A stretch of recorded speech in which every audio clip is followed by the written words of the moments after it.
breakfast, my new favorite breakfast. And it's done in a couple of different stages. It's steel cut oats, which I just buy at the supermarket, and I transfer into this container, and I cook this first in the oven, and then I will add egg whites and fruit afterwards. So I'm going to start with the first step. So I'm going to try something new this week. I usually do this in a pan and then I kind of cut it up and dole it out. But I'm actually going to do it in these little mini pans and see if this makes it a little easier for me in terms of grabbing my breakfast in the morning. And it also should make my meal prep a little easier because now I don't have to actually cut things out. The downside is that I have to measure each thing separately. But the way I'm going to get around this is I'm going to lay all these out on the pan on a baking sheet, and I'll show you in a minute.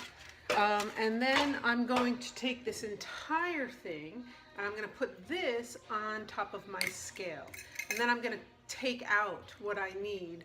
And I put in 30 grams of oatmeal for every container. That's my serving size. So I'm just going to flip the camera over. Now I'm going to take out 30 grams. So, I'm going to try to be as precise as I can. And then I'm going to just put it in this tin, which I have on top of a baking sheet just to make it easier. Then I'm going to re-zero it. I'm going to take out 30 more grams. If it's 31, it's not such a big deal. After I have my 5 containers and it looks like this with the oats, now I need water. So I'm going to put in about a cup of water, about 2/3 of a cup of water for each one.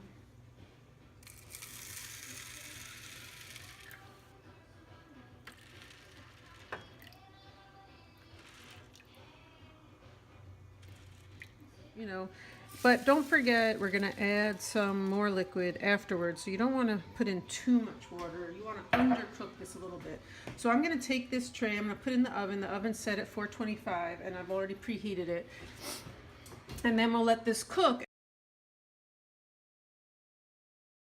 I'm going to set a timer now for about a half an hour, and then I'm going to check it at that point, and we'll do the next. So I'm going to cut up some peaches. To the oatmeal, you can add any fruit. I usually actually use blueberries because they're small and I like how they taste. But also, Trader Joe's has little blueberries, frozen ones, and they measure out really nicely and they're very tasty, and every bite then has one because they're so small. So I really like those. But it's peach season, and I had bought a whole case of peaches last week at Costco, and I don't want them to go bad.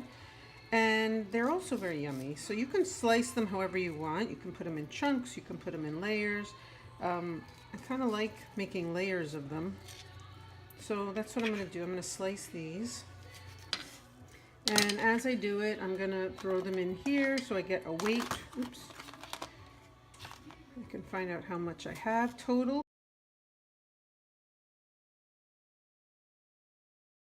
Okay. But so as I go through my recipe, you'll notice, I'm taking the weights of things. And so I'm going to write them down on you can note it down on a computer, or you can just put it on a piece of paper so that you have it later when you do your final calculations. I have the calculations I did last week, but from week to week it's not always the same because you have different size fruit. You use if I can't fit it all because I'm using different size containers, so I'll keep a running tab as I'm cooking. I have 359 grams of peaches, so I'm going to note that down. And it's a wet piece of paper because I'm a slob when I cook. I have some raspberries as well, so I'm going to put those in a different container just in case. Again, I don't think I could fit all of it, so I want to keep it separate. So I have 188 grams of raspberries. So here's the pan of oatmeal. It's been cooking for a little over 30 minutes. So I was in the middle of something else, but you can see it's still, some of them still have some water in it, but they're mostly done. They're a little gelatinous right now. But I'm going to take my fruit and I'm going to add the fruit on top.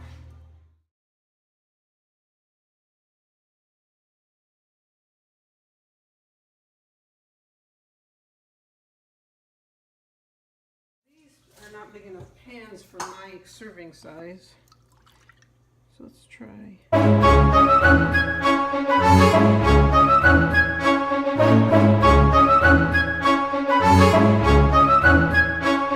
Okay, so now I'm gonna let this cook again. I'm gonna do it for at least another half hour. So here are the oatmeal egg souffle peach things. I don't know what to call them.